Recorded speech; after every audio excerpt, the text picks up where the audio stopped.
নবী বলছেন, আল্লাহ আমার উম্মত যদি জাহান্নামে থাকে আমি কিন্তু জান্নাতে যাব না। আল্লাহ বলছেন আপনি না গেলে তো জান্নাত উদ্বোধনই হবে না। এবারে মামলা কি দাঁড়ালো? আল্লাহ পাক বলে যে আমি তাহকামুল হাকিমিন, নিজেকে বলেছি, বিচার না করলেও তো জিনিসটা সুন্দর হয় না। অনবে একটা কাজ করেন, ওয়ালা সাউফা ইউতিকা রাব্বুকা ফাতারদা, আমি কাউকে বলি নাই, আপনাকে না বলেছি। আমার সাল্লাল্লাহু আলাইহি রাহমাতাল লিল আলামিন কারো সম্পর্কে নাজিল করি নাই, আপনাকে দিয়েছি। ওয়ালাল আখিরাতু খায়রুল লাকা মিনাল উলা, কাউকে বলি নাই, আপনাকে বলেছি। আর আমি আল্লাহ ভালো করে জানি আপনি হচ্ছেন উম্মতের দরদি নবী।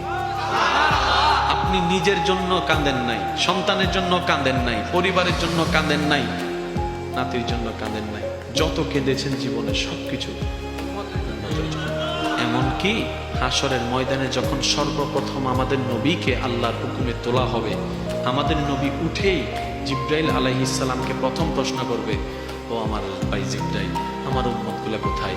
আইনা উম্মতি, আইনা উম্মতি, আমার উম্মত কোথায়? আমার উম্মত কোথায়? আমার উম্মত কোথায়?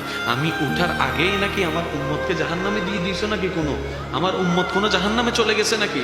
জিব্রাইল বলবে, ইয়া রাসূলুল্লাহ, প্রথমেই আপনাকে তোলা হয়েছে, এখন আর কাউকে তোলা হয়নি, প্রথমেই আপনি উঠেছেন। আমার নবী বলবে, আমার উম্মতগুলো কোথায়?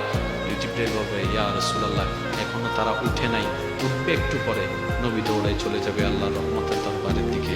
সিজদায় যে পড়বে একটাই কথা থাকবে, রব্বি হাবলি উম্মতি, রব্বি হাবলি উম্মতি।